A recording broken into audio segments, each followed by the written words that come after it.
Sudah terlihat, Mas Sudah, Septian? sudah. Sudah, Bu. Silakan, Bu Nurani.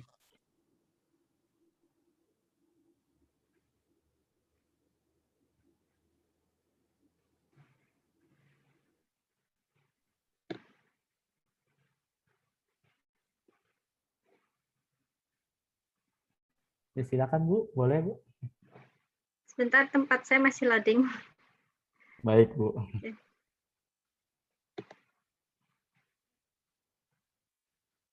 Ya, Assalamualaikum warahmatullahi wabarakatuh.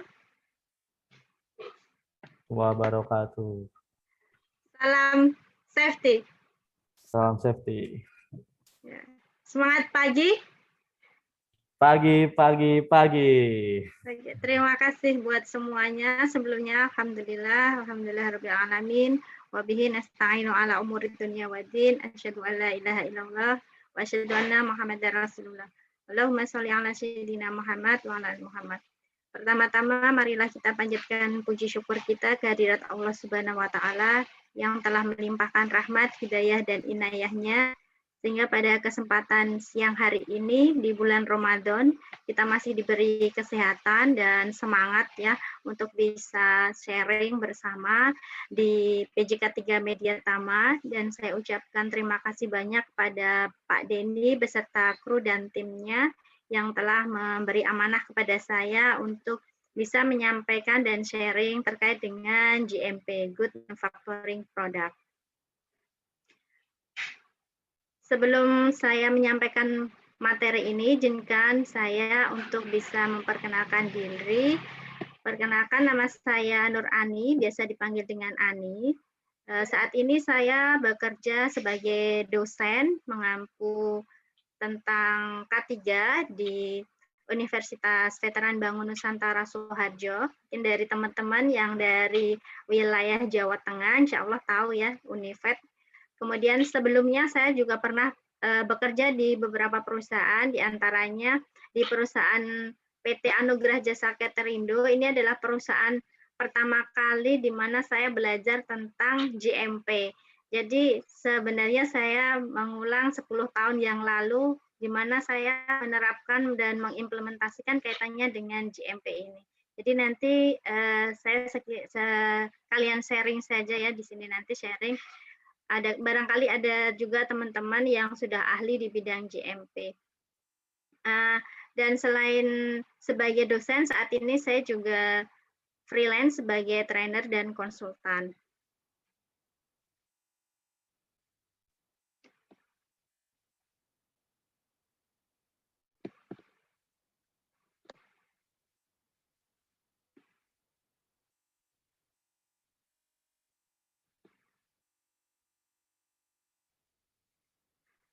Sebelum pada inti materi, saya sampaikan terkait dengan safety training, di mana di sini kita belajar atau pelatihan melalui media online. Jadi pastikan teman-teman sinyal jaringan internetnya bagus.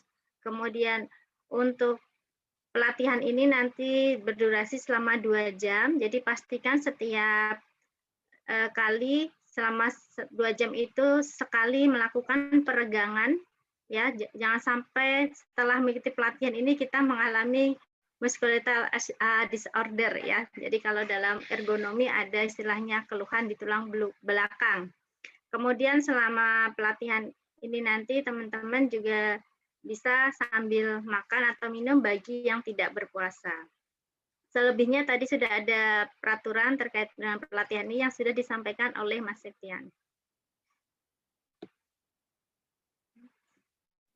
Nah, untuk materi awareness tentang GMP, sebenarnya ini bukan awareness saja ya, saya sudah mencakup semuanya, cuma nanti kita lebih banyak diskusi. Nah, di sini nanti ada sejarah dan pengertian tentang GMP itu apa, kemudian ada hubungan antar sistem tentang keamanan pangan, tujuan dari GMP, dan prinsip GMP, dan ruang lingkup CPPOB.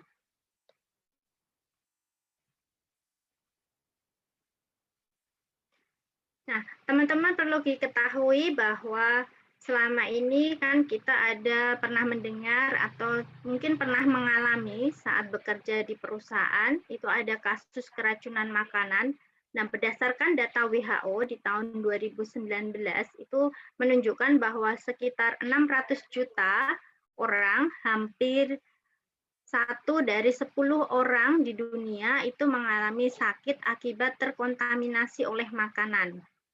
Dan menurut Badan POM di Indonesia itu sekitar 20 juta kasus mengalami keracunan makanan di setiap tahunnya. Ini saya dapat dari sumber di kabarjatim.com. Kemudian ada juga kasus keracunan di perusahaan. Informasi ini saya dapat dari surat kabar suarajabar.id di PT JFE Steel. Ini mengalami keracunan juga yang berasal dari makanan yang disantap oleh catering. Biasanya kalau di perusahaan itu kan ada catering ya, karena dalam industri itu ada persyaratan berapa memiliki karyawan, minimal 100 memiliki karyawan, itu wajib mendirikan sebuah tempat layanan makan di tempat kerja. Dan di Tasikmalaya ini juga terjadi keracunan makanan. Pada tahun 2020 terjadi 2 kejadian besar, kejadian massal, karena ini akibat makan nasi kuning, hidangan pesta ulang tahun. Kalau ini di masyarakat ya, bukan di perusahaan. Tapi lingkupnya di catering juga. Nah, satu lagi contoh keracunan terkait dengan makanan, ini juga terjadi di perusahaan PT Mataram Tunggal Garmen di Kecamatan Ngangklik, Sleman. Ini terjadi juga karena akibat keracunan makanan yang menimpa pada ratusan karyawan. Nah, dari kasus-kasus tersebut, pasti akan bisa menimbulkan dampak negatif kepada perusahaan. Di antaranya adalah kerugian finansial, kemudian hilangnya kepercayaan antara customer dengan pelanggan ya, antara customer dengan perusahaan, karena kita sudah istilahnya mempercayakan pada sebuah perusahaan A, misalnya jadi catering ya, catering A ternyata berdampak pada keracunan, itu sangat riskan sekali untuk customer hilang kepercayaan pada kita. Selain itu yang paling parah itu bisa ditariknya peredaran. Nah, peredaran itu bisa peredaran produk maupun peredaran edar izin. Nah, selanjutnya sejarah. Kenapa muncul adanya istilah GMP? GMP ini adalah Good Manufacturing Practice atau disingkat dengan GMP, merupakan suatu konsep manajemen dalam bentuk prosedur dan mekanisme proses yang tepat untuk menghasilkan output yang memenuhi standar dengan tingkat ketidaksesuaian sekecil apapun, sekecil mungkin. Jadi diharapkan dengan menerapkan GMP ini, temuan-temuan atau ketidaksesuaian itu muncul sangat kecil. Nah, regulasi ini muncul pertama kali di Amerika, secara resmi dikeluarkan menurut regulasi Federal Amerika Serikat nomor 502 atau disingkat dengan aturan dengan nama 21 CFR 820. Nah, ini keluar di tahun 1970. Kemudian aturan ini direvisi tahun 1980. Nah, di tahun 2012 di Kanada itu mengeluarkan guidance buku. Teman-teman nanti bisa searching di internet, itu ada buku terkait dengan basic GMP. Sementara di Indonesia, istilah GMP ini dituangkan dalam regulasi Surat Keputusan Menteri Kesehatan RI nomor 23 Menkes SKJ 1 tahun 78 tentang pedoman cara produksi makanan yang baik atau disingkat dengan CPMB. Nah, ini dikeluarkan pada tahun 1978. Kemudian aturan ini di-upgrade, direview kembali dan disahkan pada tanggal 19 Juli tahun 2010 itu oleh Kementerian Perindustrian nomor 75 tahun 2010 tentang pedoman cara produksi pangan olahan yang baik atau disingkat dengan CPPOB. Nah, inilah yang dimaksud dengan Good Manufacturing Practice-nya Indonesia. Jadi, yang akan saya jelaskan di sini nanti adalah GMP-nya sesuai dengan standar regulasi yang digunakan di Indonesia.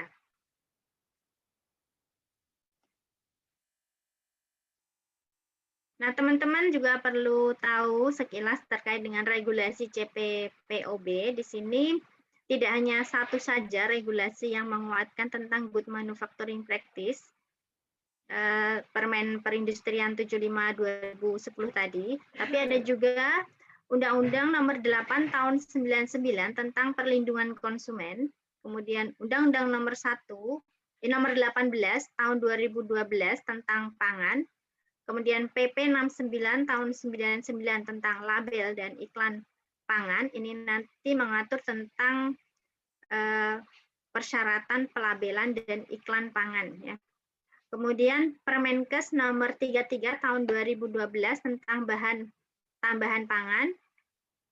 Kemudian Perka BPOM RI HK 031230412 tahun 2012 tentang tata cara pangan yang baik untuk industri rumah tangga. Jadi kalau di Indonesia sendiri, produk olahan rumah tangga itu juga diatur oleh BPOM.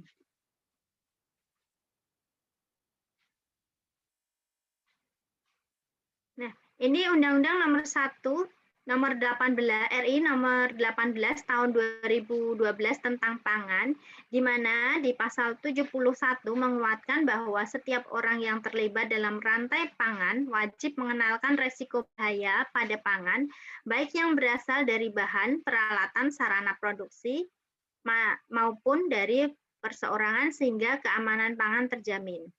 Kemudian di pasal 71 ayat 2 itu menegaskan bahwa dari setiap orang yang menyelenggarakan kegiatan atau proses produksi, penyimpanan, pengangkutan, dan atau peredaran pangan wajib memenuhi persyaratan sanitasi dan keamanan pangan dan atau keselamatan manusia itu sendiri.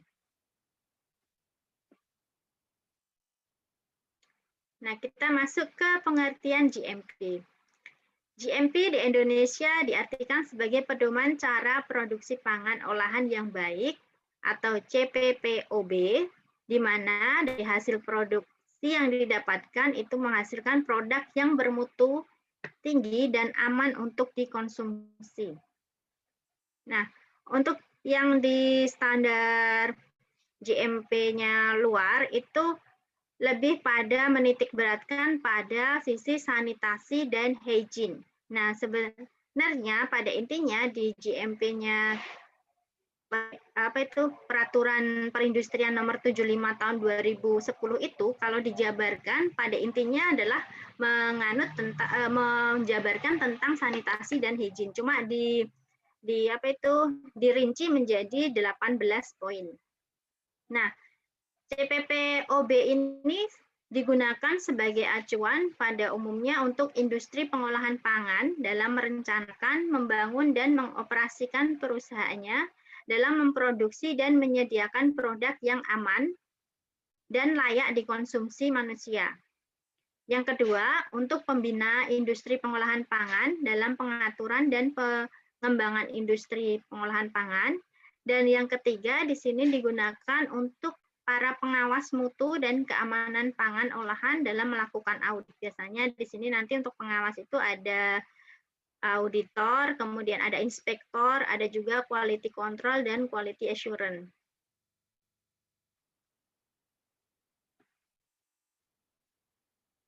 Nah, penerapan CPPOB atau GMP-nya Indonesia ini diperlukan untuk mencegah tercemarnya pangan olahan dari cemaran biologi, fisika, kimia yang dapat mengganggu atau merugikan serta membahayakan kesehatan manusia.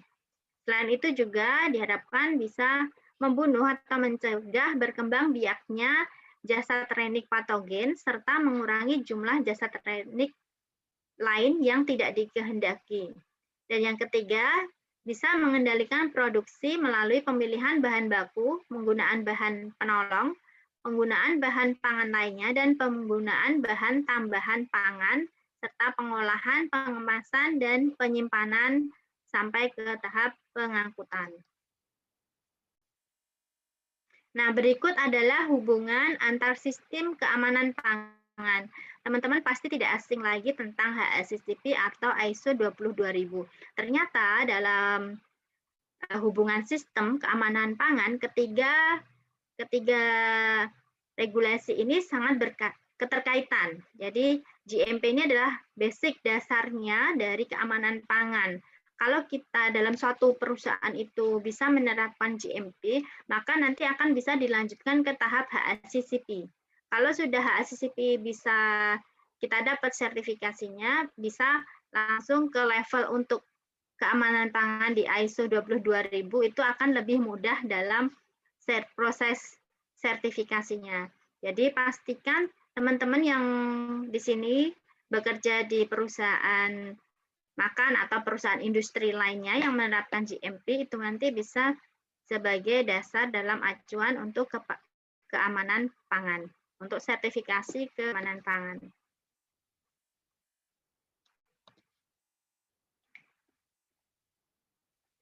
Nah, berikut adalah tujuan dari kita kenapa perlu mempelajari GMP. Di sini adalah hasil pangan olahan yang bermutu, aman dikonsumsi dan sesuai tuntutan konsumen. Kemudian juga bisa mendorong industri pengolahan untuk bertanggung jawab terhadap mutu dari keamanan produk yang dihasilkan. Selain itu juga bisa meningkatkan daya saing dengan pihak pesaing lainnya, kompetitor lain. Dan juga yang terakhir bisa meningkatkan produktivitas dan efisiensi industri pengolahan pangan.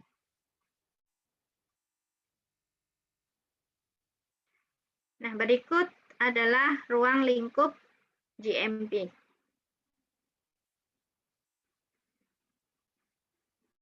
Di ruang lingkup GMP CPPOB ini ada 18 poin yang nanti kita akan bahas. Meliputi lokasi, bangunan, fasilitas sanitasi, mesin dan peralatan, bahan, pengawasan proses, produk akhir, laboratorium, karyawan, pengemas, label dan keterangan produk, kemudian penyimpanan, pemeliharaan dan program sanitasi, pengangkutan, dokumentasi dan pencatatan, kemudian pelatihan, penarikan produk, dan pelaksanaan pedoman. Nah, kita akan jabarkan satu demi satu terkait dengan ruang lingkup GMP. Nah, yang pertama adalah lokasi produk. Dalam lokasi produk untuk penerapan GMP perlu diperhatikan ada 7 poin yang harus diperhatikan. Yang pertama, bahwa lokasi produksi baik itu makanan atau barang hasil produk ya. Jadi sebenarnya GMP ini dengan berkembangnya zaman tidak hanya bisa diterapkan di produk makanan saja, tapi selain produk makanan itu juga bisa menerapkan GMP. Nanti untuk penjelasannya nanti ya di belakang. Nah, yang pertama untuk lokasi ini harus jauh dari lingkungan tercemar. Kemudian jalan menuju pabrik tidak berdebu dan tidak tergenang air. Kan ada ya perusahaan kalau di Jakarta itu kan banyak tuh pabrik-pabriknya area banjir. Nah, itu di persyaratan GMP itu tidak boleh untuk area produksinya itu yang area kawasan banjir itu tidak boleh. Kemudian yang ketiga, area lokasi produksi tidak boleh ada sampah yang teronggok itu menumpuk gitu ya, menumpuk. Kemudian area pabrik juga tidak berada di area banjir sama tadi tergenang air. Kemudian yang kelima, pabrik atau tempat produksi bebas dari semak-semak. Nah, kenapa harus bebas dari semak-semak? Karena dikhawatirkan di semak-semak itu nanti ada bersarang, bisa lebah atau ular, itu biasa terjadi. Dulu waktu saya di tambang tuh sering sekali ada di semak-semak, jadi tidak boleh ada yang sampai rumput nggak dibabat gitu ya. Jadi harus bebas dari semak-semak. Kemudian pabrik atau tempat produksi juga jauh dari TPA, tempat pembuangan akhir, harus jauh sejauh mungkin ya.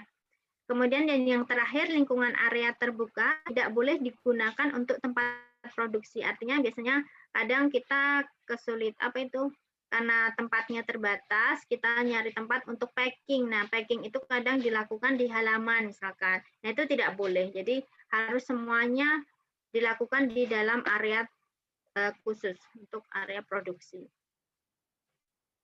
Kemudian yang kedua, bangunan. Bangunan produksi. Bangunan produksi di sini yang perlu kita perhatikan terkait dengan desain tata letak, di mana desain tata letak di sini harus bisa mencegah terjadinya kontaminasi silang. Sehingga pada desain dan tata letak ini nanti harus didesain sedemikian rupa sehingga antara bahan yang satu dengan bahan yang lainnya tidak terkontaminasi. Kemudian untuk struktur ruangan di sini lantai harus tahan air, tidak licin, tidak miring, dan mudah dibersihkan. Nah, kaitannya dengan posisi struktur seperti ini harus bekerja sama dengan teknik sipil. Jadi kalau kita menerapkan GMP itu semua keilmuan ada. Di antaranya ada orang K3-nya, ada orang pangannya, ada orang teknik sipilnya. Nah, itu yang bisa mensupport terimplementasinya GMP.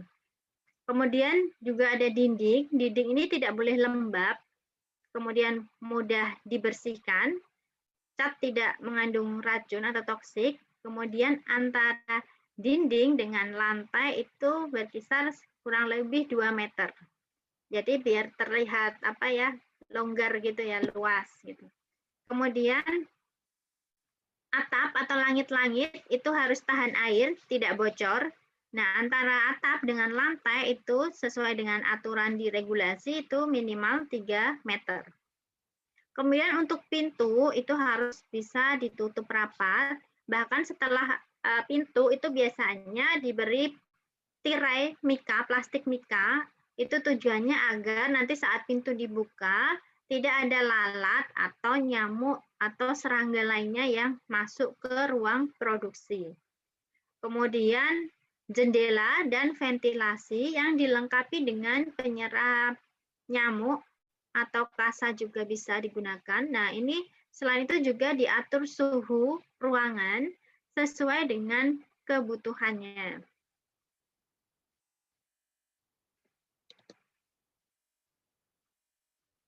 Nah, untuk permukaan tempat kerja, untuk yang kontak langsung dengan bahan pangan harus tahan lama, mudah dipelihara, dibersihkan, dan mudah disanitasi, artinya dibersihkan ya. Kemudian bahan permukaan dari bahan yang tidak menyerap air, halus, tidak bereaksi dengan bahan olahan, deterjen, dan bisa didisinfektan. Artinya ini kalau sebagai contoh itu kalau di perusahaan catering itu bahan permukaan itu seperti meja itu harus dari bahan aluminium sehingga tahan bahannya itu kan kuat, kemudian tahan lama, tidak berkarat gitu ya. Jadi itu alternatif pilihan yang bisa digunakan untuk permukaan tempat kerja. Kemudian penggunaan bahan gelas. Nah, ini penggunaan bahan gelas ini sebaiknya dibuat kebijakan khusus apakah perlu digunakan atau tidak. Kalau pengalaman saya waktu kerja di perusahaan catering di pertambangan itu untuk gelas itu diminimalisir. Kita disarankan untuk menggunakan cangkir karena kalau gelas itu kemungkinan besar nanti pecah dan pecahan itu bisa menjadi kontaminasi sebagai bahaya fisik.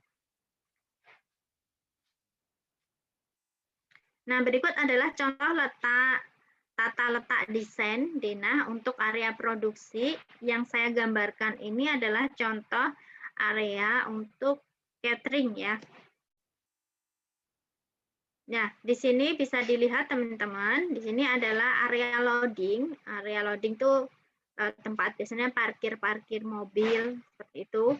Nah, di sini nanti ada gudang terbuka, ada gudang tertutup. Nah, gudang terbuka ini biasanya digunakan untuk menyimpan air mineral, gas, kayak gitu. Kemudian di sini ada gudang tertutup, biasanya bahan-bahan yang berbau dengan B3, kayak sabun, istilahnya bahan-bahan kering ya, sabun dan sejenisnya, kemudian peralatan stok peralatan, nah ini bahan kering, gudang kering. Nah, pada saat masuk antara gudang ini, mau melewati masuk ke dalam di sini ada gudang untuk bahan basah, ini bahan kering. Nah, bahan basah dan kering ini biasanya nanti ada penyimpanannya tertutup oleh chiller atau freezer. Nah, sebelum masuk di area sini, ini ada namanya di sini adalah tempat cuci kaki. Tujuannya apa? Tujuannya membersihkan sepatu dari kotoran dan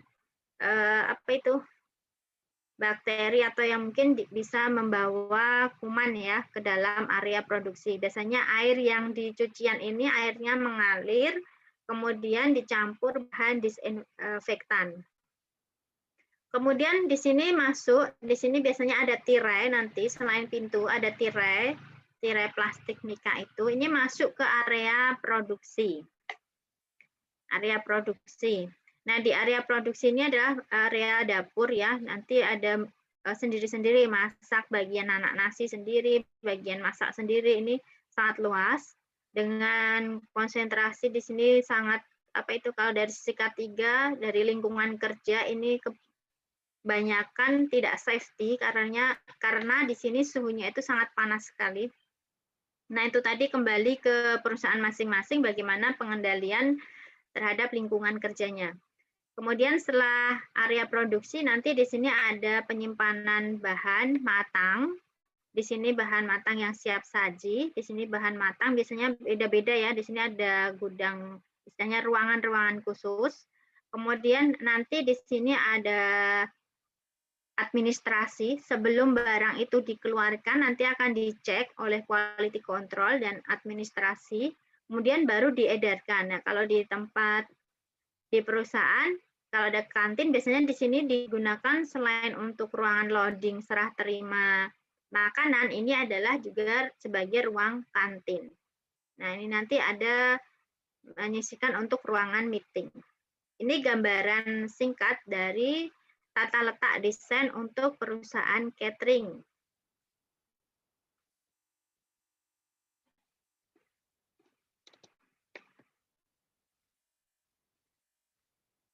Kemudian tahap yang berikutnya adalah yang ketiga, fasilitas sanitasi. Fasilitas sanitasi ini meliputi ada sarana air. Sarana air di sini kita harus memperhatikan dari mana sumber air yang kita gunakan. Dari sumur, pam, atau air sungai. Nah, itu harus jelas sumbernya. Kemudian air harus memenuhi persyaratan air bersih dan air minum. Beda ya persyaratan air bersih dan air minum.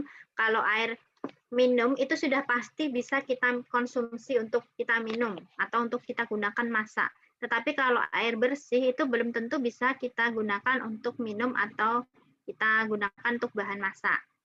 Kemudian ada air yang kontak langsung dengan makanan harus memenuhi persyaratan air bersih. Jadi ini biasanya untuk mencuci bahan makanan, bahan mentah itu menggunakan air standar air bersih. Kemudian sistem perpipaan api harus dibedakan. Nah, ini biasanya dibedakan antara air yang bisa digunakan untuk minum langsung dan air yang untuk mencuci. Biasanya nanti saluran pipanya dicat. Ada yang warna biru dan warna hijau. Tapi nanti sesuai kebijakan masing-masing perusahaan juga, biasanya HSE-nya yang ngatur ini. Nanti warna pipanya warna apa, itu biasanya bagian HSE-nya yang mengatur. Kemudian syarat sumur yang baik, ini perlu diketahui teman-teman bahwa kedalaman mencapai lapisan tanah yang mengandung air dan tidak kering di musim hujan. Di mana dinding sumur dibuat kedap air sedalam 3 meter dari permukaan dan bibir sumur itu berukuran 70 cm dari lantai. Kemudian permukaan tanah di sekitar sumur dibuat miring untuk mencegah terjadinya genangan air. Nah, yang paling penting nih, jarak dari sumur dan WC ini harus minimal 10 meter. Kenapa? Jika kurang dari 10 meter, kemungkinan besar itu akan terjadi pencemaran air, sehingga kadang airnya itu bisa ada bau, kalau tidak ada E. coli-nya tinggi, atau juga bisa warnanya kuning.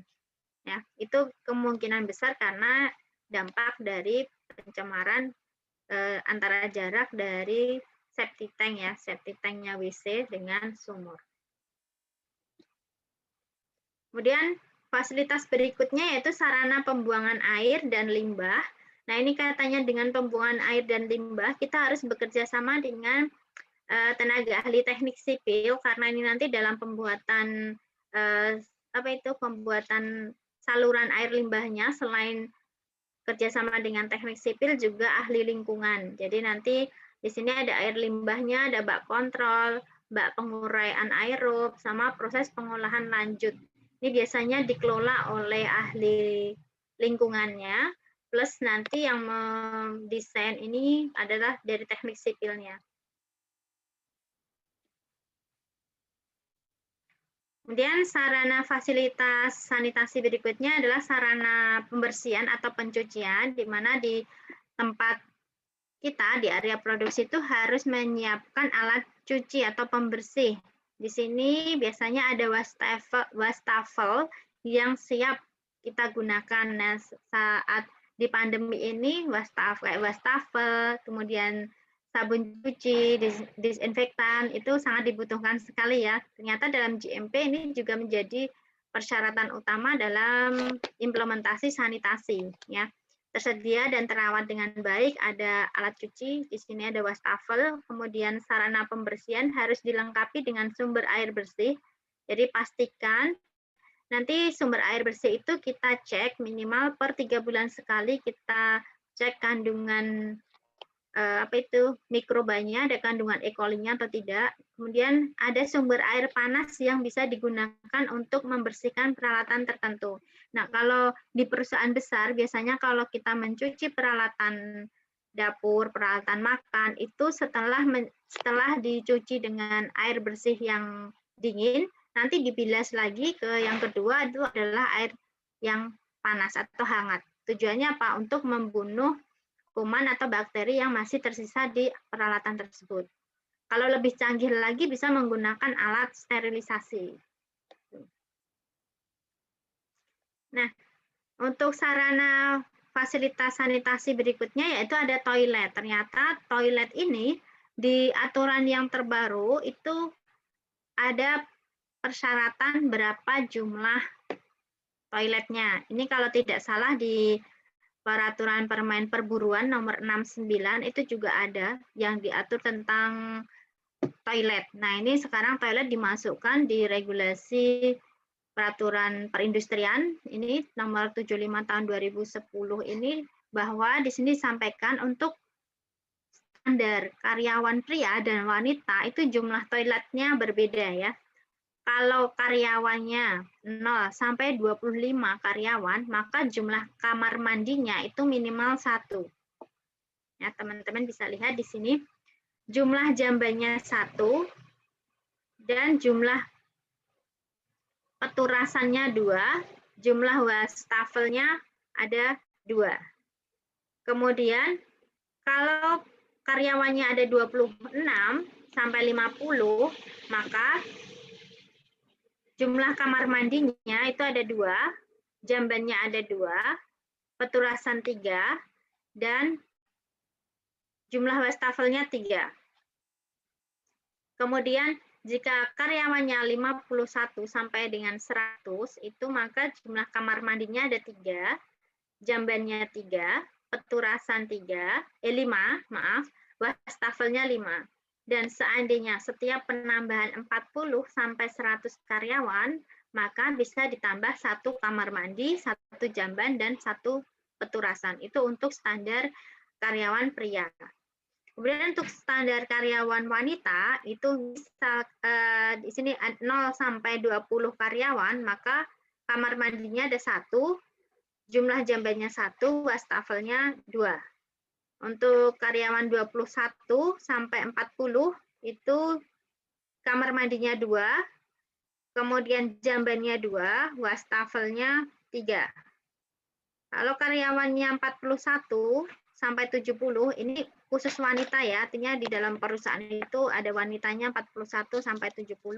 Nah, ini nanti kamar mandinya harus ada 3 minimal, jambannya ada 3, kemudian wastafelnya 5, dan seterusnya.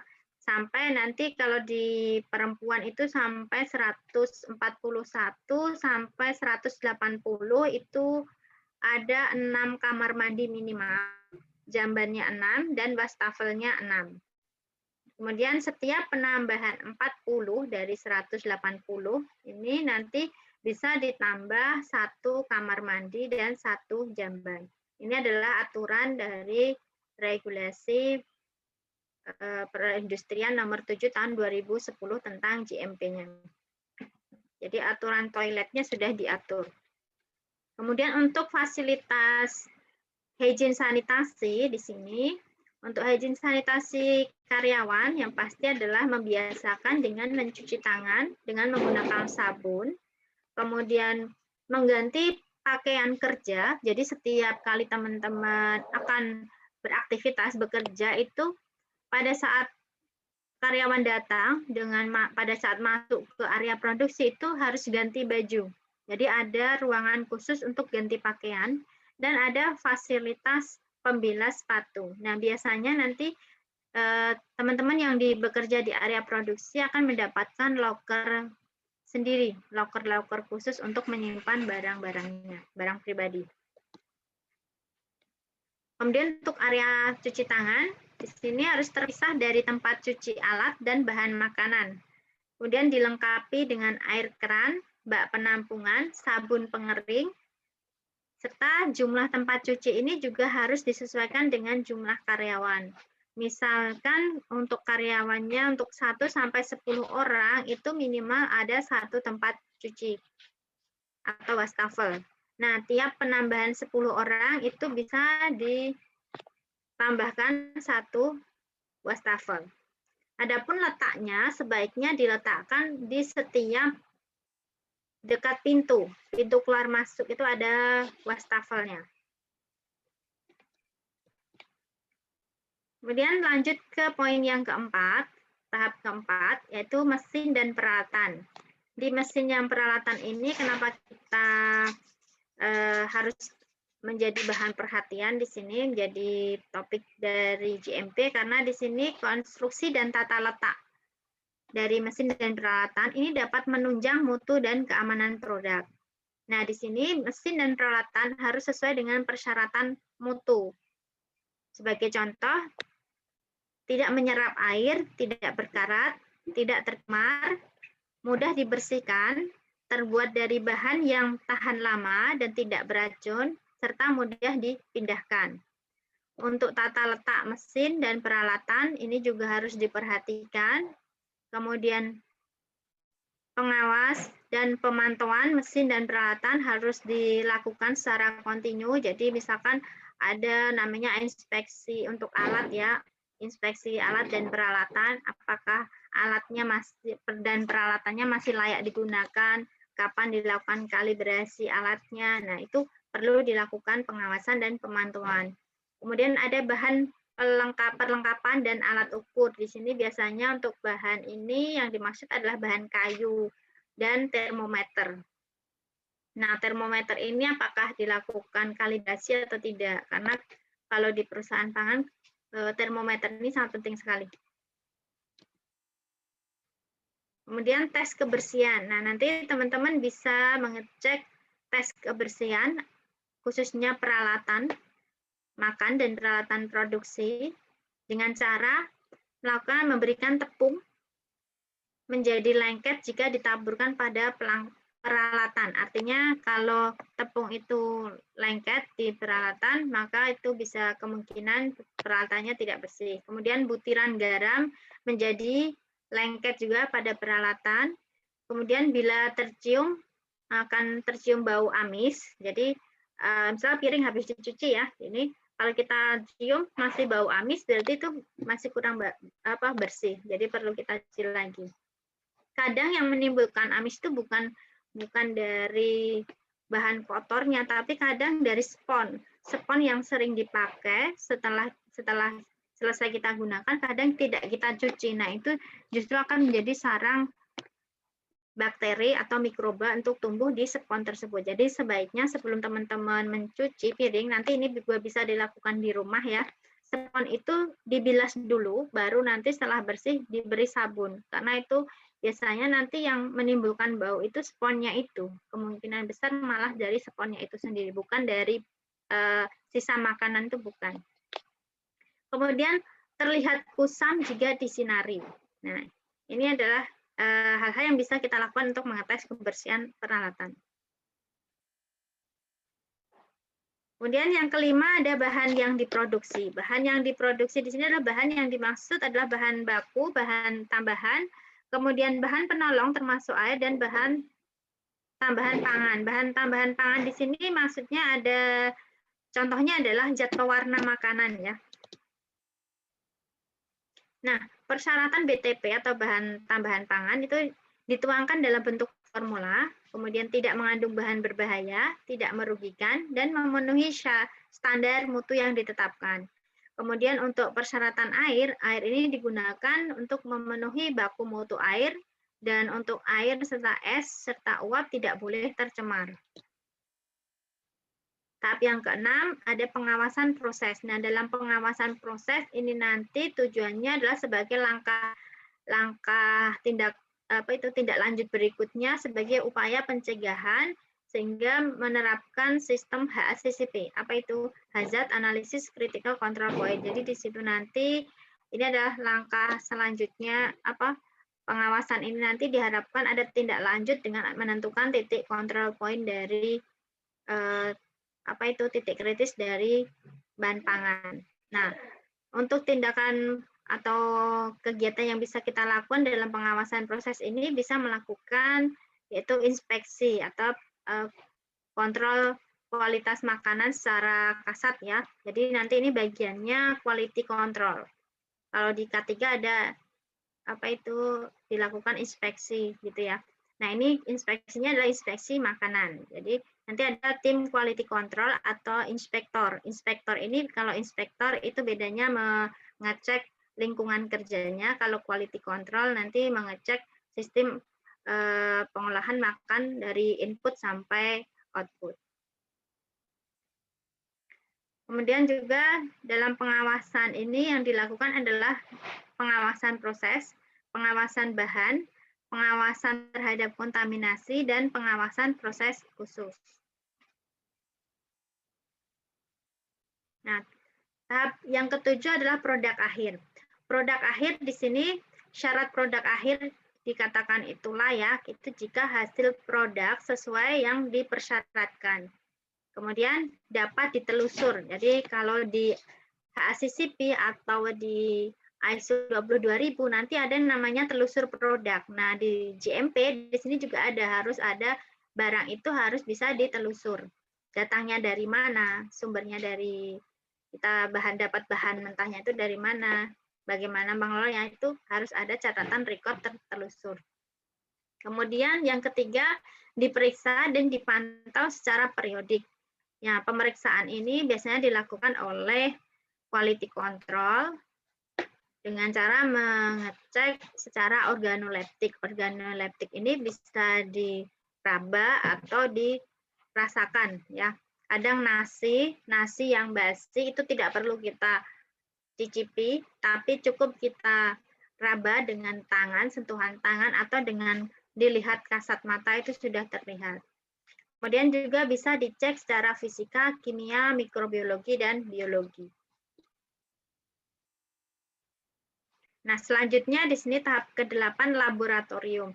Nah, dalam penerapan GMP ini disarankan sebaiknya perusahaan itu memiliki laboratorium sendiri. Tetapi jika perusahaan itu tidak memiliki laboratorium, maka bisa menggunakan laboratorium pihak lain dari pemerintah atau swasta yang terpercaya ya. Karena peralatan-peralatan yang kita gunakan itu harus dikalibrasi secara berkala. Nah, adanya laboratorium ini nanti memudahkan industri pengolahan pangan secara mudah dan cepat dalam menentukan baku mutu, kemudian BTP, dan bahan penolong yang masuk ke produk, serta mutu produknya itu bisa diketahui. Nah, 9 ada karyawan. Nah, dalam GMP itu kaitannya dengan karyawan, karyawan itu harus memiliki kompetensi dan job desk yang jelas. Jadi, nanti di sini sebagai contoh kompetensinya ada QC dan inspektor pangan. QC ini adalah quality control, tujuannya menginspeksi menginspeksi hasil produk sebelum diedarkan. Kalau inspektor pangan ini nanti melakukan inspeksi secara rutin terkait dari bahan sampai proses, gitu ya. Nah, ini kompetensi ini selain 2 kompetensi ini juga ada kompetensi lainnya yang dibutuhkan dalam kegiatan GMP ini. Kemudian juga karyawan harus sehat, bebas dari penyakit kulit. Kenapa penyakit kulit? Karena penyakit kulit ini riskan sekali terhadap keracunan ya, jamur, kapang, itu bisa menyebabkan keracunan. Karena ada bakteri tertentu yang justru bisa hidup pada suhu yang tinggi. Jadi kalau di atas suhu 100 itu bukannya mati tapi malah tumbuh, berkembang cepat. Nah, di sini harus diperhatikan sekali jika ada karyawan yang sakit kulit, itu diharapkan untuk tidak masuk terlebih dahulu. Kemudian wajib menggunakan pakaian lengkap dengan APD. Nah, APD ini nggak jauh beda dengan APD dalam K3 ya, tapi nanti ada istilahnya penggunaannya nanti juga disesuaikan dengan pekerjaannya. Kemudian wajib mencuci tangan dengan menggunakan sabun sebelum kontak dengan bahan makanan, kemudian tidak boleh makan, tidak boleh minum, dan tidak boleh merokok, khususnya di area produksi. Nah, yang terakhir, karyawan yang diduga menderita penyakit menular tidak boleh masuk ke ruangan produksi dan tidak boleh mengenakan perhiasan atau benda yang membahayakan produk. Kenapa tidak boleh menggunakan perhiasan? Karena dikhawatirkan perhiasan yang kita gunakan itu bisa menjadi sumber bahaya fisik pada produk makanan yang kita olah.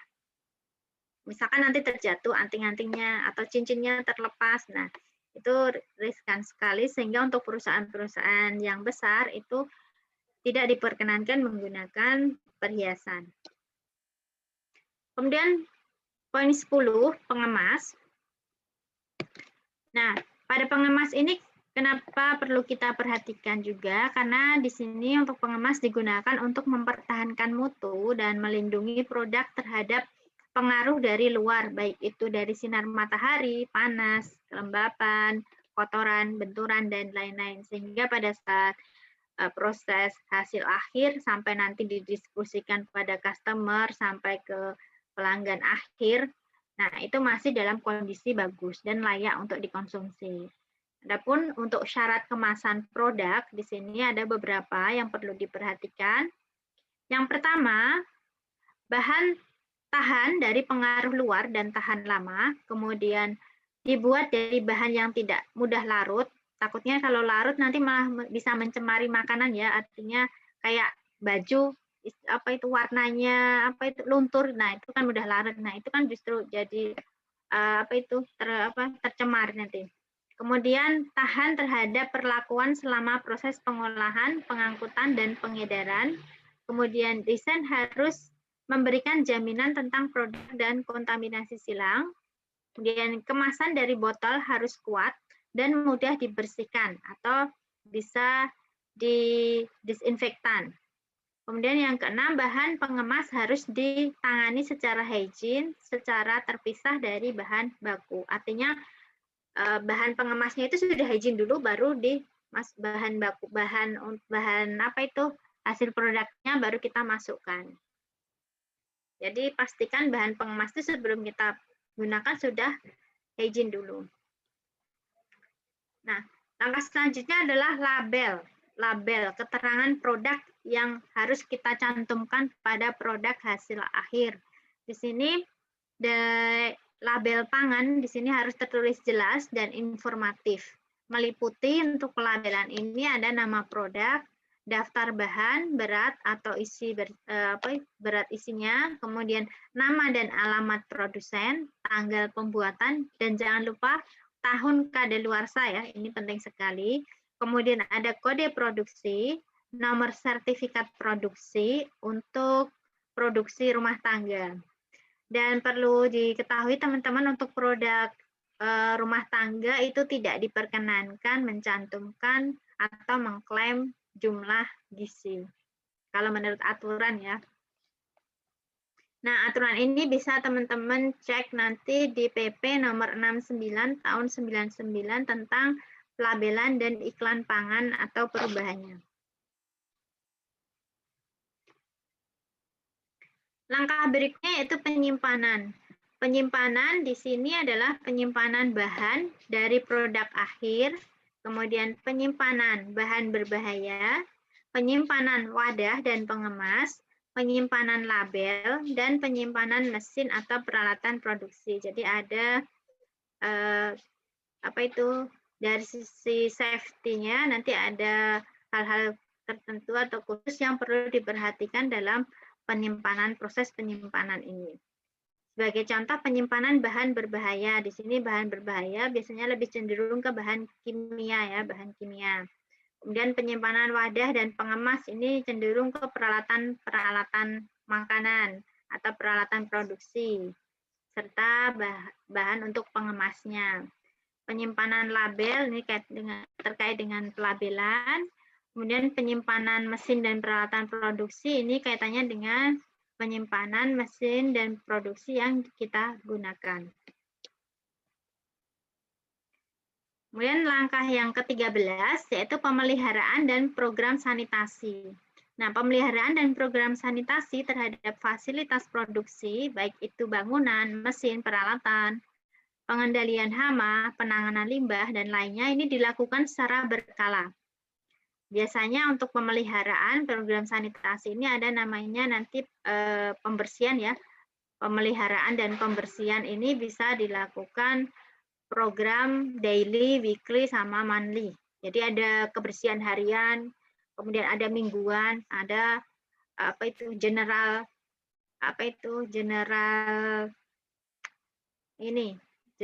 cleaning service. Nah, itu biasanya sebulan sekali. Pada saat general cleaning service itu dilakukan secara serentak, semua area produksi dilakukan pembersihan dan disinfektasi.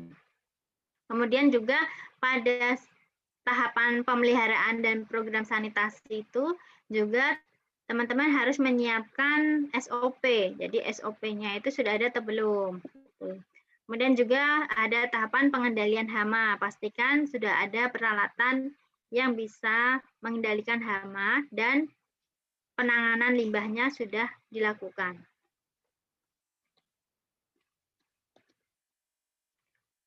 Tahap ke-14, di sini ada pengangkutan. Nah, pengangkutan ini yang dimaksud adalah pengangkutan wadah dan alat pengangkut serta pemeliharaan wadah dan alat pengangkut.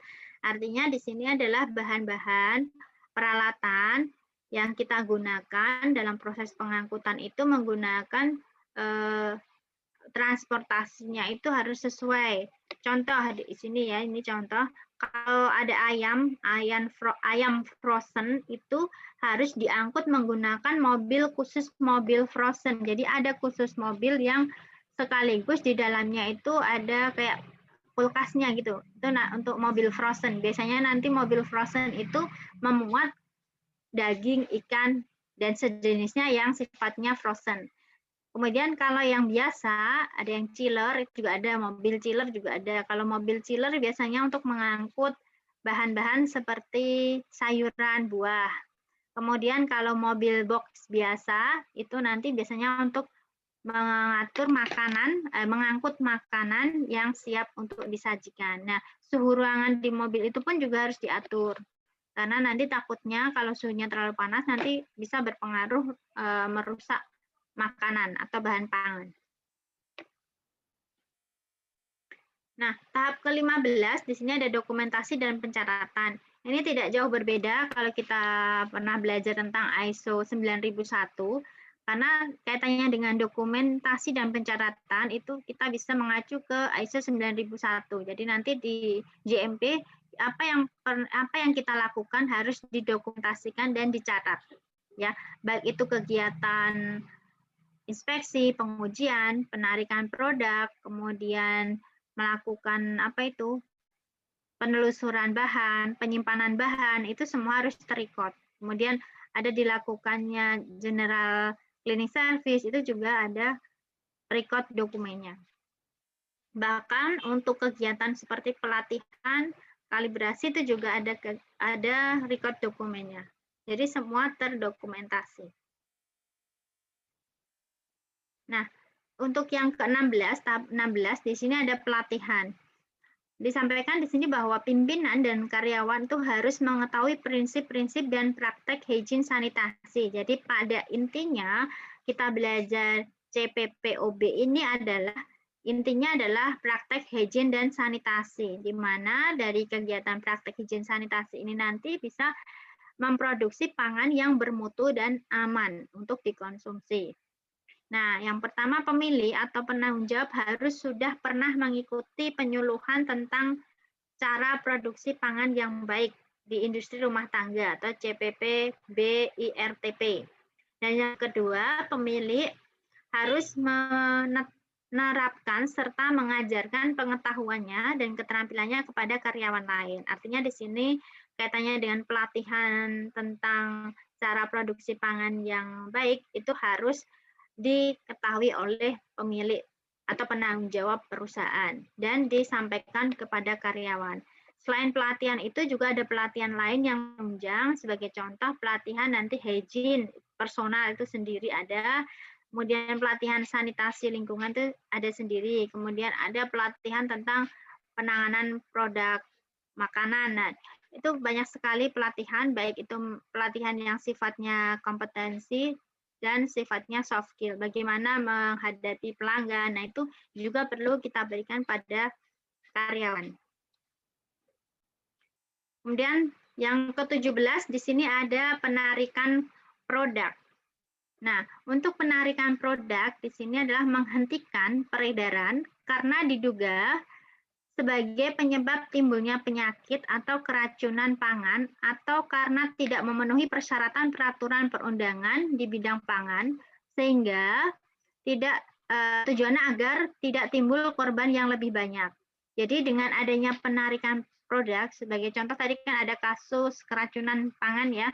Nah, dengan adanya kasus keracunan makan itu biasanya produk itu dihentikan untuk beredar. Kemudian kita telusur peredaran sampai mana agar tidak dijual gitu. Kemudian izin edarnya juga dihentikan terlebih dahulu sampai kasus itu bisa terselesaikan. Nah, tujuannya apa? Agar korban-korban yang baru tidak muncul. Terakhir, dalam sistem CPPOB ini adalah pelaksanaan program. Pelaksanaan program di sini intinya adalah dalam suatu konsep GMP itu kita menerapkan program apa saja, diantaranya adalah pendokumentasian dokumen, kemudian manajemen ini bertanggung jawab pada sumber daya untuk menjamin penerapan CPPOB, dan karyawan yang ada dalam suatu perusahaan itu ada sesuai dengan peran dan tugasnya. Jadi harus sudah tahu job desk-nya itu apa. Ya. Di dalam kontrak kerja di awal itu harus disampaikan apakah sebagai penjamah makan, apakah sebagai quality assurance atau sebagai quality control. Nah, itu harus dijelaskan di awal.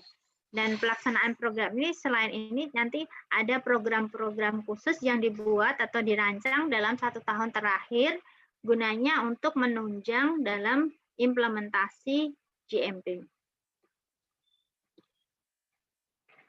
Nah, kesimpulan dari apa yang saya sampaikan pada siang hari ini yaitu kaitannya dengan GMP di sini adalah menghasilkan produk yang baik. Nah, cara produksi pangan yang baik di sini adalah harus memenuhi persyaratan minimum yaitu sanitasi dan pengolahan yang diperlukan untuk memastikan diproduksinya pangan dan aman. Nah, pedoman bagi industri pangan bagaimana cara pengolahan yang baik di sini harus memperhatikan yang pertama adalah bahan dasar yang baik. Yang kedua, di sini ada bahan dasar yang baik, yang kedua ada sanitasi yang baik, kemudian ada hygiene yang baik, sanitasi lingkungan yang baik, hygiene personal yang baik, kemudian terpenuhilah GMP atau CPP/OB.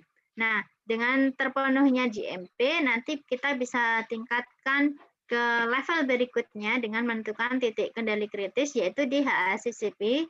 Kemudian kita bisa maju ke langkah berikutnya terkait dengan sistem keamanan pangan, yaitu bisa mengacu ke ISO 22000. Berikut adalah kesimpulan dari GMP yang bisa saya sampaikan pada kesempatan siang hari ini. Selebihnya kita bisa ada tanya jawab atau mau sharing silahkan, karena kita bicara GMP ini tidak hanya bicara tentang pangan ya. Kalau saya sendiri background pendidikannya saya di sini gizi, jadi kebetulan saya dulu pertama kali sebelum terjun di di quality control saya itu ahli gizi. Jadi setelah ahli gizi karena ada kekosongan quality control dan assurance, maka saya diterjunkan untuk berperan sebagai QC dan QA-nya. Jadi di situ saya belajar tentang keamanan pangan. Kalau di gizi kan kita skupnya, ruang lingkupnya adalah kalori makanan untuk pekerja gitu ya, serta mengontrol asupan makan terkait dengan menu makannya itu berapa nilai kalori. Tapi kalau di QC lebih ke proses pangannya. Jadi di ilmu GMP ini banyak sekali sebenarnya, harus bersinergi dengan beberapa ahli seperti yang saya sampaikan di awal tadi. Kita tidak bisa bekerja sendiri untuk penerapan GMP ini, kita harus bekerja sama dengan orang K3, orang lingkungan, orang teknik sipil, kemudian arsitek juga, kemudian juga kita bekerja sama dengan tim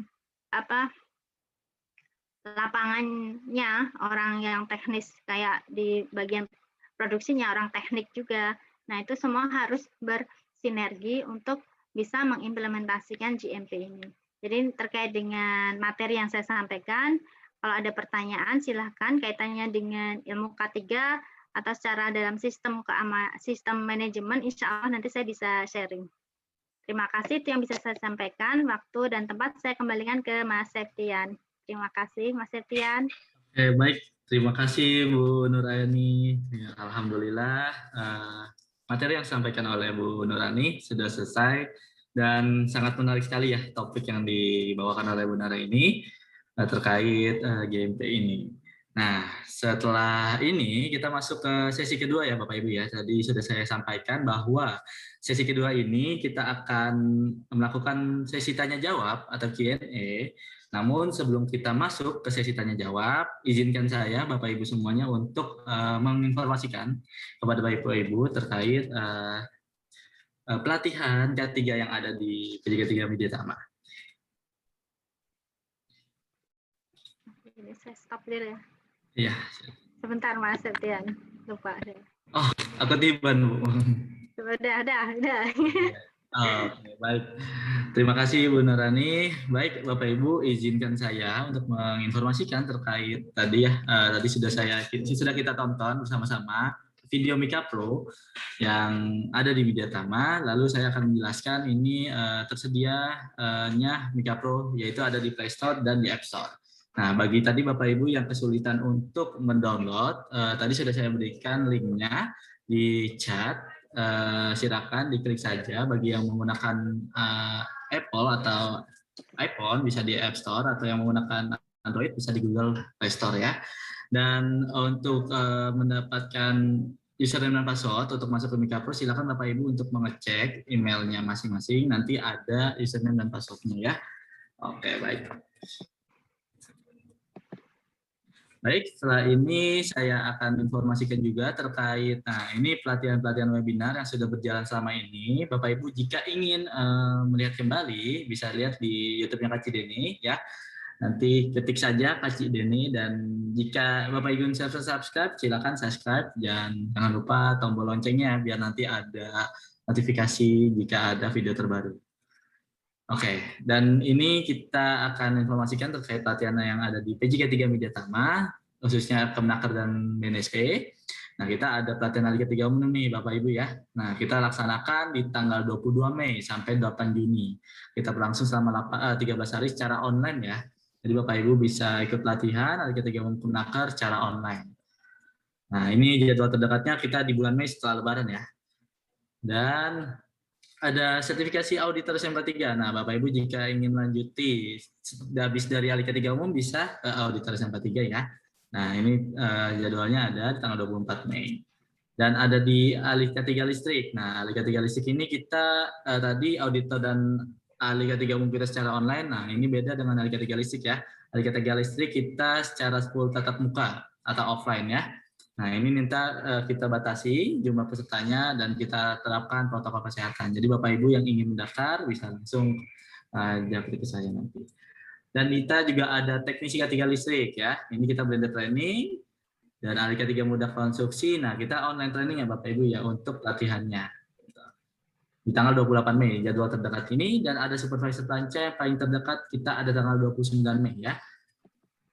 Dan ada petugas P3K secara blended training tanggal 28 Mei. Nanti ada praktiknya juga selama 2 hari. Dan ada damkar kelas D ya. Kita laksanakan di tanggal 22 Mei. Dan blended training juga praktiknya kita lakukan. Nah, untuk informasi-informasi terkait pendaftaran dan informasi K3 Kemenaker dan lainnya, bisa Bapak Ibu hubungi kontak yaitu WhatsApp dengan saya Septian Dwi Putra di 0813 8855 8032 ya. Yang ingin catat silakan bisa catat. Lalu Bapak Ibu jika ingin melihat informasi K3 di Instagram, silakan bisa follow Instagramnya Media Tama yaitu @mediatama, dan juga ada di Facebook Tama Media Tama Sertifikasi. YouTube-nya tadi sudah saya informasikan juga yaitu Kak Cideni, dan terakhir nah kita ada juga nih di TikTok bagi Bapak Ibu yang bermain TikTok ya, kita ada informasi K3 di Kak Cideni ya TikTok ini. Nah, atau lebih jelasnya terkait profil kami dan lainnya bisa Bapak Ibu kunjungi website kita yaitu www.mediatama.co.id. Oke, dan saya informasikan kembali, nah kita ada giveaway nih ya Bapak Ibu. Kita ada hadiah giveaway yaitu jaket Bombers, nah, yang harganya 375.000. Wah, ini keren banget ya kalau kita pakai di lapangan ya Bapak Ibu ya. Nah, syaratnya Bapak Ibu jika dapat silakan Bapak Ibu sudah terinstall aplikasi Mika Pro. Nah, lalu share sebanyak-banyaknya link YouTube Kak Cideni ke sosial medianya masing-masing ya. Dan ada juga yang ketiga, follow dan like sebanyak-banyaknya TikTok Kak Cideni dan YouTube-nya ya. Nah, untuk informasi pemenang mendapatkan jaketnya kita umumkan nanti setiap Jumat ya. Nah, nanti ada kita umumkan di sekarang hari Jumat, nanti diumumkan untuk informasi. Nah, ini adalah pemenang-pemenang dari giveaway jaketnya ya, dari berbagai alumni juga. Baik, itu saja yang saya dapat informasikan. Selanjutnya kita masuk ke sesi Q&A atau sesi tanya jawab ya. Nah, silakan Bapak Ibu terkait materi yang telah disampaikan oleh Bu Nurani. Nah, jika ingin ditanyakan silakan diklik saja kolom Q&A-nya, nanti saya bacakan. Nah, izin Bu Nurani, kita ada pertanyaan nih, Bu. Ya, silakan. Dari Pak Wawan Gunawan ya. Halo Pak Wawan, apa kabar Pak? Ya.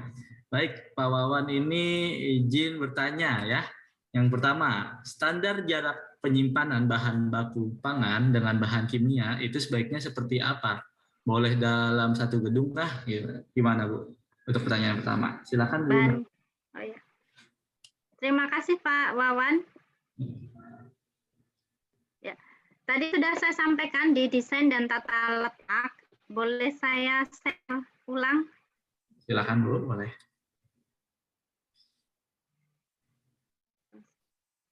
Jadi di desain tata letak itu antara bahan kimia dan bahan pangan itu tidak boleh dalam satu ruangan ya. Kalau misalkan satu gedung masih bisa, tetapi harus beda ruangan. Dan untuk jarak standar amannya terkait dengan regulasi tidak disebutkan, tetapi harus terpisah. Kalau yang di contoh desain yang saya tampilkan tadi, untuk yang desain bahan kimia itu harus tertutup, di sampingnya bahan kimia itu bisa bahan kering. Nah, untuk bahan pangan itu bisa di area sebelahnya. Sebentar ini saya belum bisa tampilkan, baru proses. Ya, sebentar. Jadi di desain tadi, karena yang saya tampilkan tadi adalah desain ini. Kebetulan kan saya background pengalamannya di catering ya, jadi saya tampilkan adalah area tata letak lokasi produksi makanan untuk di catering. Jadi tadi ini gimana ya? Sebentar.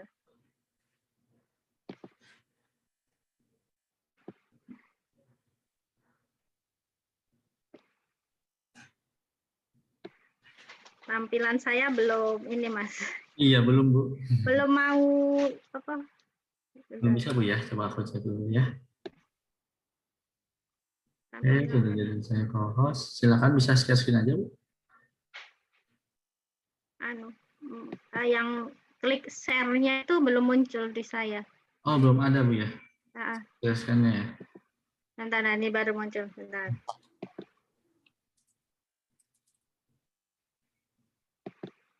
Pak Wawan dari mana Pak Wawan? Pak Wawan dari mana ya tadi ya? Kita lihat chatnya, kurang lupa ya Bu ya. Nah ini Pak Wawan mau bicara, boleh Pak Wawan? Untuk sesi ya pembicaraan nanti di sesi ketiga ya Bu. Oh sendiri lagi ya. Ini kita Q&A dulu. Dan absennya ya di share. Siapa? Ya Pak.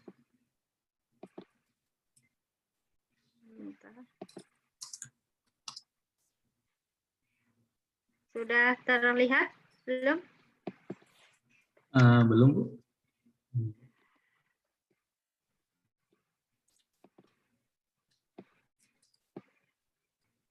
Jadi pada intinya Pak Wawan terkait dengan penempatan bahan untuk bahan kimia dan bahan pangan itu tidak boleh dalam satu ruangan. Jadi kalau di dalam kegiatan kita di produksi makanan itu ada ruangan tersendiri dan biasanya itu nanti ada dikasih room, ada nama room-roomnya. Nah, untuk room bahan kimia itu biasanya tertutup karena nanti bisa membuat kontaminasi silang dengan bahan lain jika dibiarkan terbuka. Karena kan bahan kimia agak baunya agak menyengat ya. Jadi biasanya itu lokasinya harus berjauhan dan menurut standar baku untuk berapa meternya di regulasi peraturan perindustrian nomor 75 tahun 2010 ini tidak disebutkan, tapi di kita paling tidak sudah mengantisipasi untuk penempatannya. Udah terlihat Mas? Belum Bu, masih berwarna hitam. Ini sudah saya share. Masih berwarna hitam tampilannya. Masih ya. Kalau tidak ada gambarnya takutnya ini. Oke. Baik Bu, mungkin itu ya. Sambil menunggu ya, ada pertanyaan lain biar sambil saya. Bu. Ini yang kedua nih dari Pak Wawan. Pak Wawan 3 pertanyaan, lalu kita ke yang kedua. Nah, yang lebih biasa terjadi keracunan makanan dan diare itu biasanya apa ya Bu ya? Padahal makanan tersebut belum kadaluarsa gitu. Itu pertanyaan kedua. Itu pertanyaan kedua. Iya. Ya. Ini bicara aktual di lapangan ya.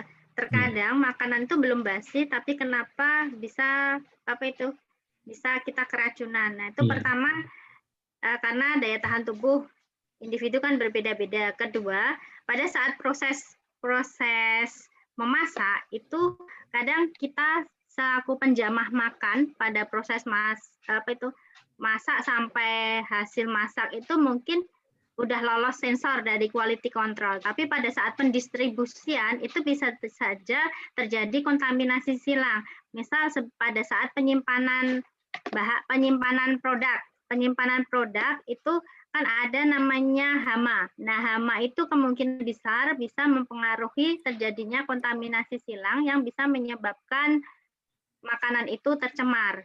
Misal contoh minuman, teman-teman suka minuman itu apa itu? Berkarbonasi atau minuman kaleng.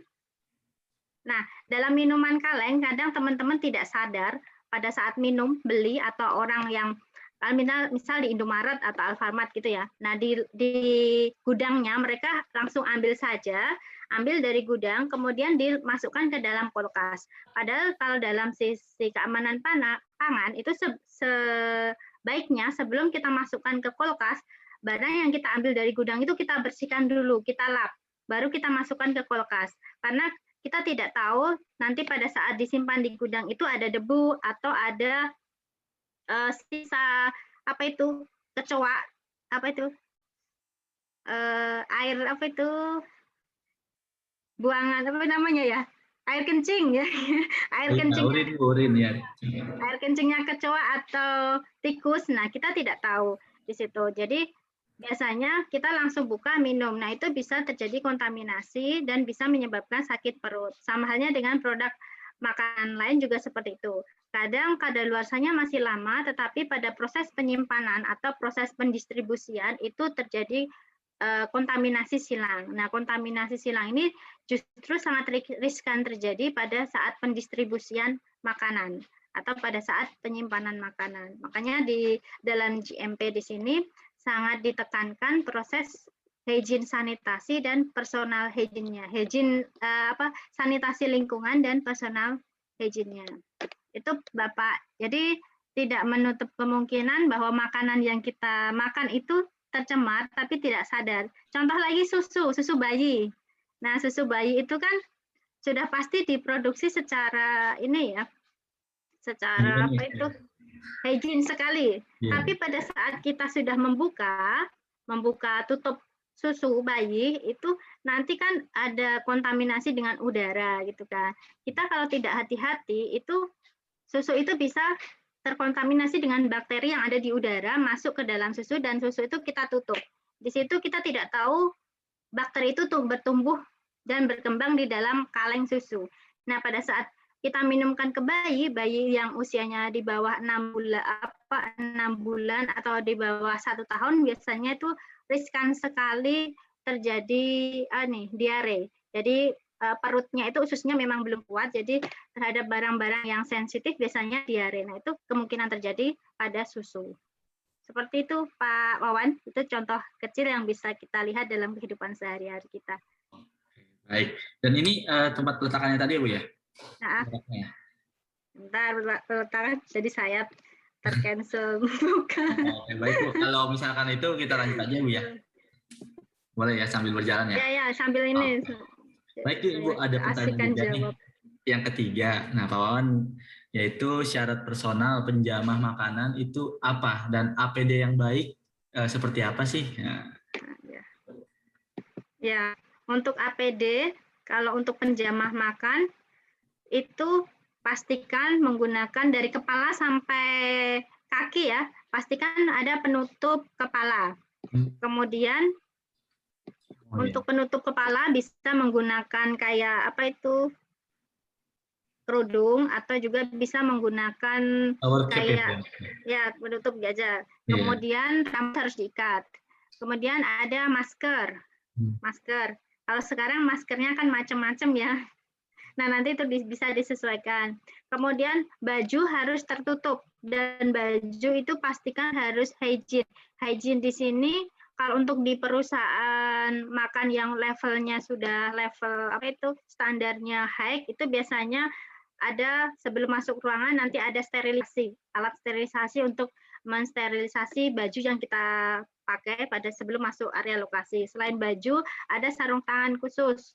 Tergantung nanti pada saat kita mau menjamah apa. Kalau tidak sarung tangan ya kita pastikan tangan kita sudah cuci tangan dengan sabun. Bahkan kita ada alat untuk sterilisasi dengan menggunakan alat gitu. Kemudian juga menggunakan sepatu safety. Nah, sepatu safety di sini sepatunya macam-macam, tergantung area lokasi kita. Kalau misalkan kita menjamah makannya pas ngecek di area makan, area apa itu tempat penyimpanan makan, kita bisa menggunakan sepatu yang safety biasa. Tapi kalau di dapur, nanti sepatu safety-nya jenis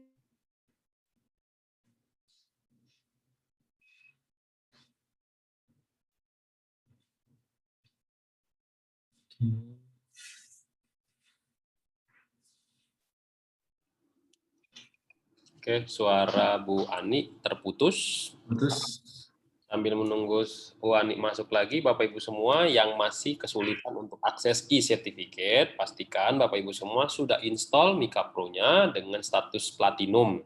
Ya, kalau masih silver itu juga nggak akan muncul e-certificate-nya. Jadi Bapak Ibu semua harus upgrade ke platinum terlebih dahulu, lalu isi absen setiap ikut webinar. Jadi pembayaran 1 kali saja itu untuk 60 topik webinar sampai dengan tanggal, insya Allah sampai dengan tanggal 12 Mei tahun 2021.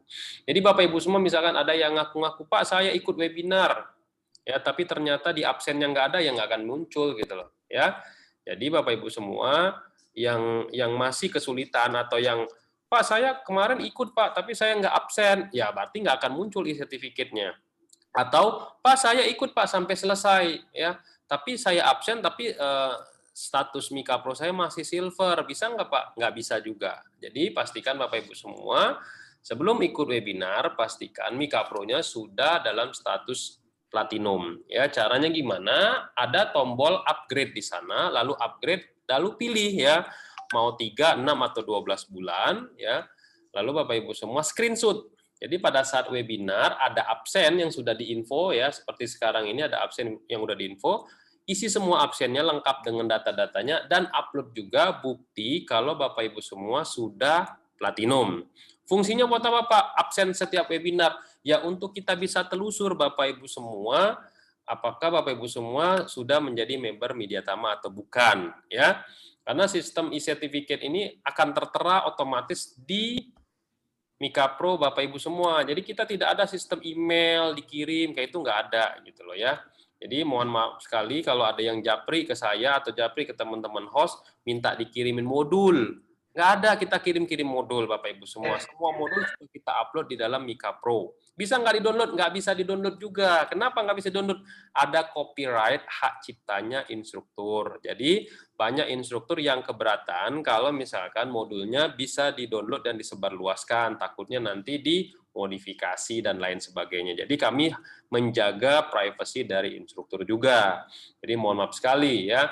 Termasuk juga Bapak Ibu semua e-regulasi dan lain-lain, Bapak Ibu semua bisa nikmatin fitur-fitur yang ada di sana. Ya, insya Allah nanti sampai dengan Lebaran ya tanggal 12 Mei kita akan ada webinar 1 hari 2 kali ya, Bapak Ibu semua bisa ikutin semuanya gratis ya. Nah, untuk info cepatnya Bapak Ibu semua silakan masuk ke grup Telegram. Nah, grup Telegram itu hanya kita buat jadi satu arah. Kalau dibuat 2 arah, Bapak Ibu semua komen di sana, kita pusing banget gitu loh karena di sana sudah ada 1.400 members yang ada di Telegram tersebut. Jadi kita tidak memungkinkan untuk melayani satu persatu. Jadi info-info cepat di sana akan ada di sana setiap harinya. Jadi mohon dipantengin aja grup Telegram tersebut. Bisa bila perlu di-share ke teman yang lain. Nah, untuk video Bapak Ibu semua bisa juga akses ya di YouTube Kak Cideni atau juga di Mika Pro ya. Di Mika Pro ini ada tulisan di sini nih, video pelatihan. Bisa diklik juga di sini. Jadi Bapak Ibu semua bisa nonton ya hasil dari video yang webinar, bisa diklik sini juga. Bukan hanya webinar aja, tapi semua video-video pelatihan K3 bisa klik di sini. Lalu ada modul juga, Bapak Ibu semua bisa akses semua modul-modul pelatihan selain K3 atau selain webinar ada juga pelatihan P3K, konstruksi, AK3U dan lain sebagainya. Termasuk juga membuat CV. Nah, kalau Bapak Ibu semua sudah berstatus platinum, bentuknya hitam seperti ini. Kalau silver ini masih terkunci, ya. Nah, masuk ke profil di sini ada e-certificate pelatihan. Ingat, e-certificate pelatihan itu akan muncul 2 kali 24 jam. Kalau misalkan 2 kali 24 jam belum muncul, nah Bapak Ibu semua silakan pastikan dulu yang pertama sudah absen nggak kemarin pada saat ikut webinar. Yang kedua, statusnya udah platinum belum? Ya, yang ketiga, ya, Bapak Ibu semua mengikuti nggak webinarnya? Ya, jangan sampai hanya sertifikat doang, tapi Bapak Ibu semua nggak ikut webinar ya, nggak muncul di sana ya. Nah, lalu hubungi hostnya. Nah, 60 jenis webinar kita lakukan itu dengan 12 atau 13 host ya. Jadi pastikan Bapak Ibu semua menghubungi host yang jaga pada saat itu. Jadi jangan sampai salah host ya. Oke, sudah muncul Ibu Ani, silakan dilanjutkan Ya. kembali Ibu Ani. Mohon maaf Pak Denny, Mas Septian. Ya. Ini saya ganti dari HP. Oke, silakan Bu. Boleh ditayangin videonya Tadi juga. pertanyaan selanjutnya apa? Untuk yang tabel bisa ditampilkan dari Mas Septian. Tata letak desain tadi. Tata letak tadi ya. Tunggu ya Bu ya. Tapi saya belum tidak tahu di mana Bu ya. Oke, dilanjutin aja yang lain, pertanyaan lain aja. Oke, baik. Kita lanjut pertanyaan berikutnya saja ya. Ya, lanjutin aja, karena masih banyak pertanyaan yang lain. Iya Bu, ini kita ada 6 pertanyaan lagi dari para peserta. Tuh, Nah, dari ini Pak Luki Juniaci.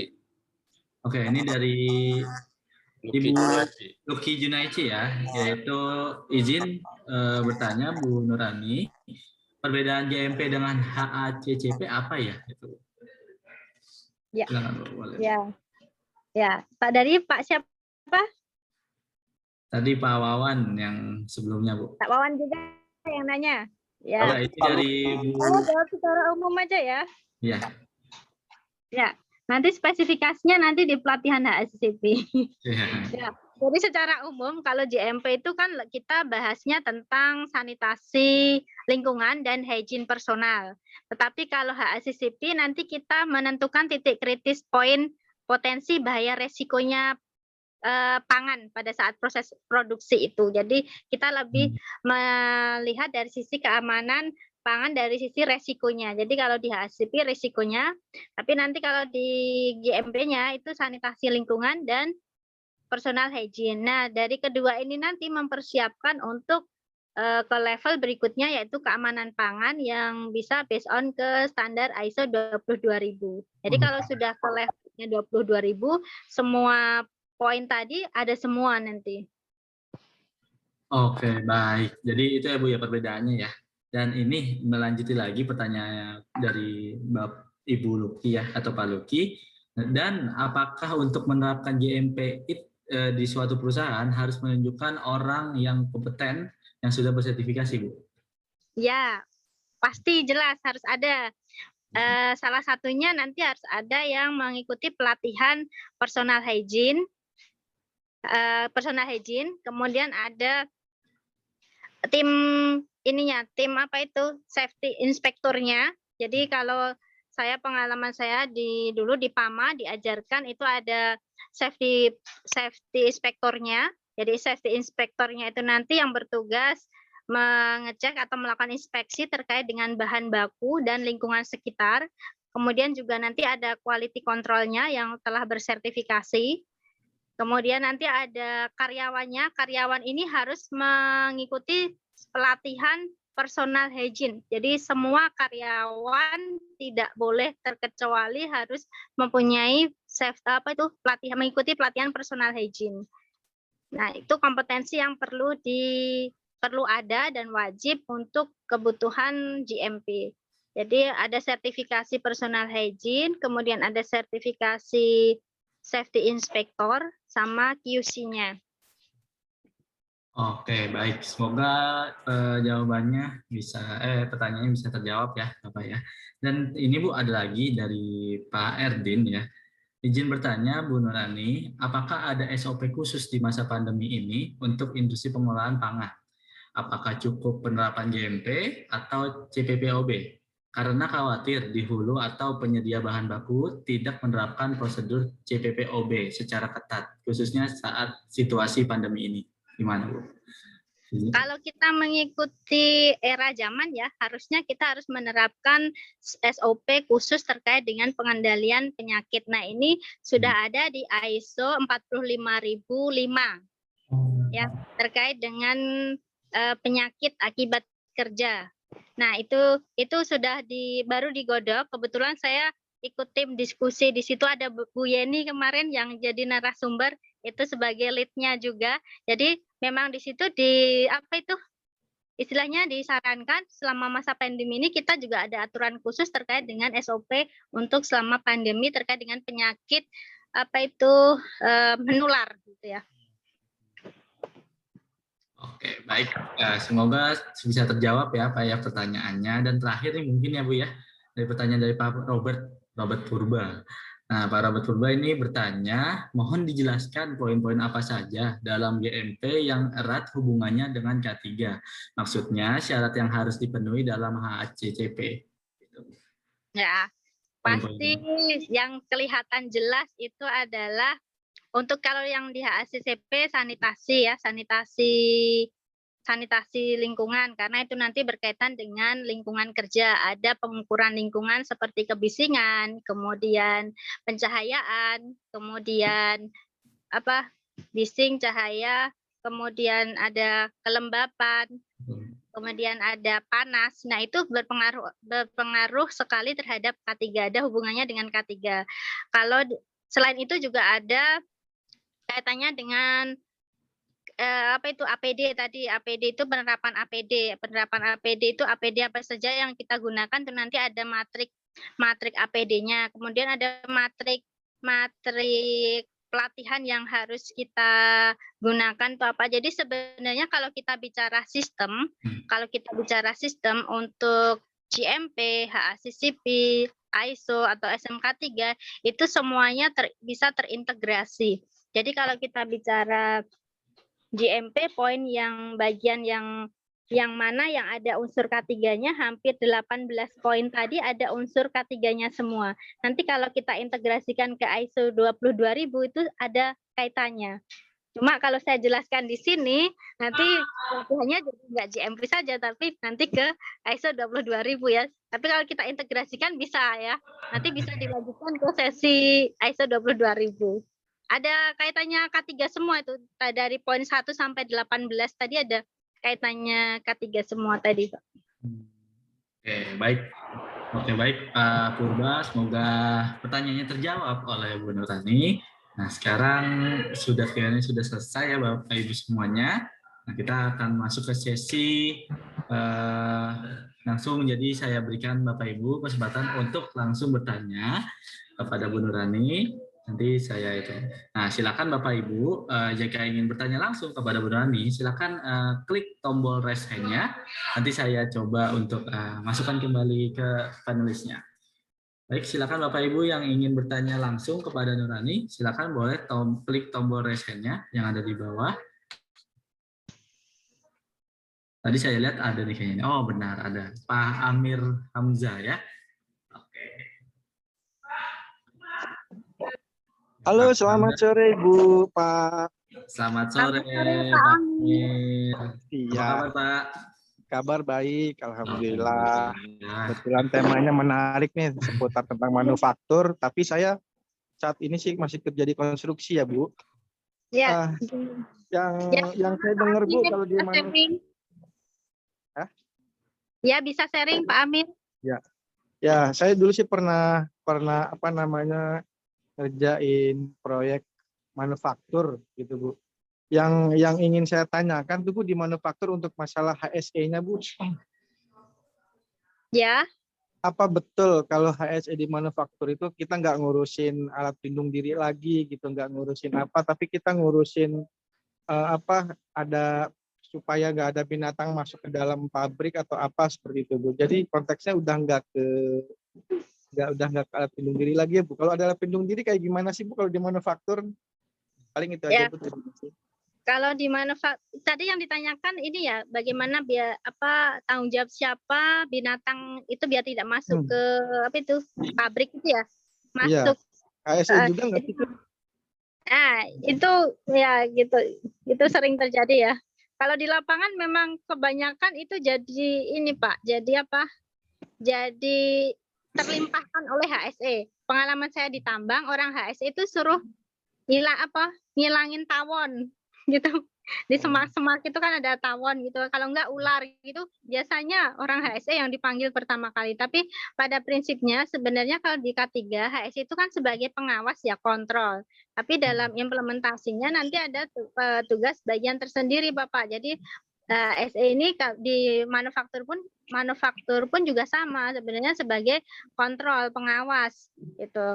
Jadi tidak langsung terjun untuk menangani hama. Itu tadi kan kayak binatang dari luar masuk ke pabrik itu sebenarnya masuk dalam hama ya, itu masuk kategori hama. Nah, bagaimana pengendalian hamanya? Untuk pengendalian hama itu sendiri kan ada apa istilahnya? Ada programnya. Nah, program pengendalian hama itu nanti bisa dilakukan oleh bagian yang bersangkutan, biasanya bagian produksi, ada timnya sendiri terkait dengan layout pabriknya, nanti bagaimana hama itu biar tidak masuk di situ. Nah, itu nanti ada orang operasionalnya. Kalau HSE-nya nanti ngontrol apakah sudah dilakukan pengendalian hama, nanti ada checklistnya. Nah, bagian HSE-nya nanti yang mengontrol tadi, menginspeksi apakah pengendalian hama itu, program pengendalian hama itu sudah dilakukan atau belum gitu. Jadi bukan secara langsung kita yang nangani, bukan. Kalau secara runtut struktural organisasi begitu, Pak. Tapi kadang orang HSE dilimpahkan untuk menangani kayak keberadaan tikus, keberadaan ular, keberadaan tawon di pabrik. Nah, itu kadang dilimpahkan ke orang HSE. Tapi sebenarnya secara struktural HSE itu lebih pada arah kontrol pengawas, dan sebagai inspektor nanti pada saat melakukan inspeksi, kita melakukan inspeksi ada temuan atau tidak, itu nanti jadi bahan masukan di manajemen. Itu Pak Amir. Baik. Oke Bu, jelas. Alhamdulillah. Baik Pak Amir, ada yang ingin tanyakan lagi sebelum Bin?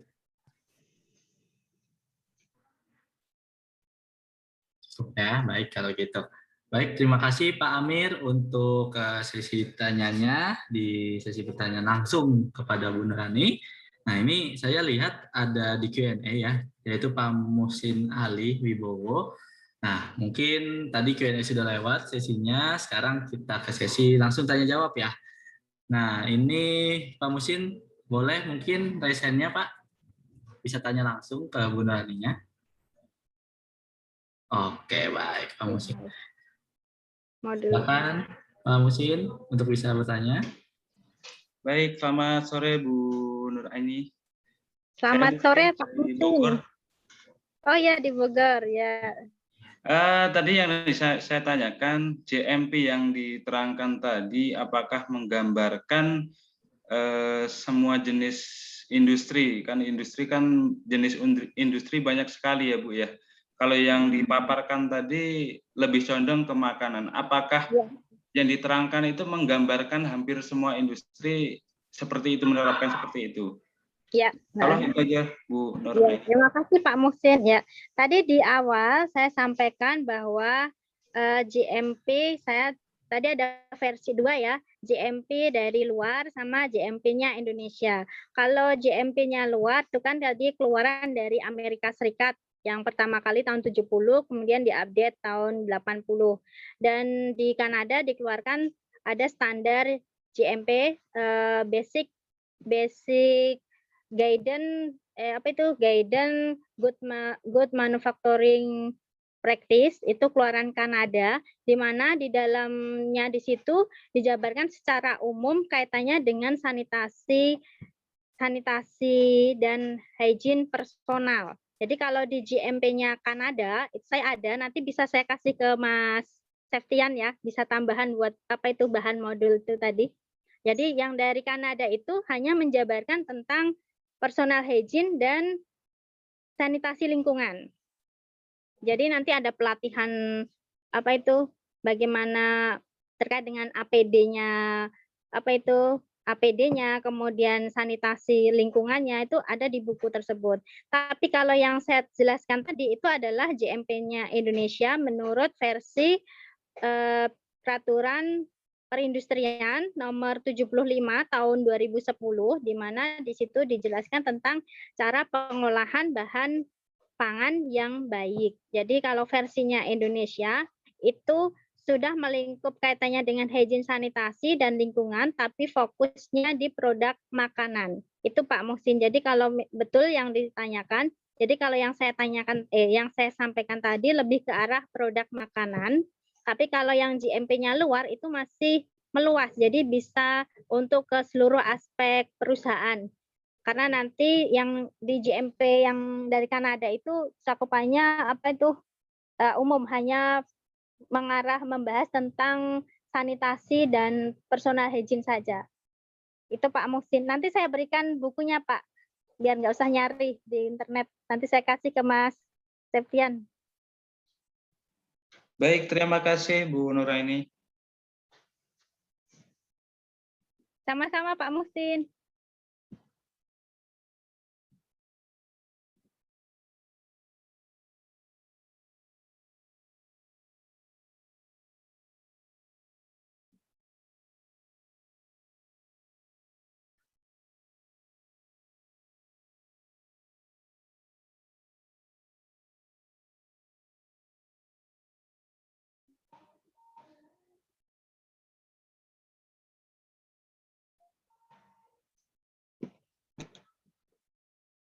Mas Septian monitor.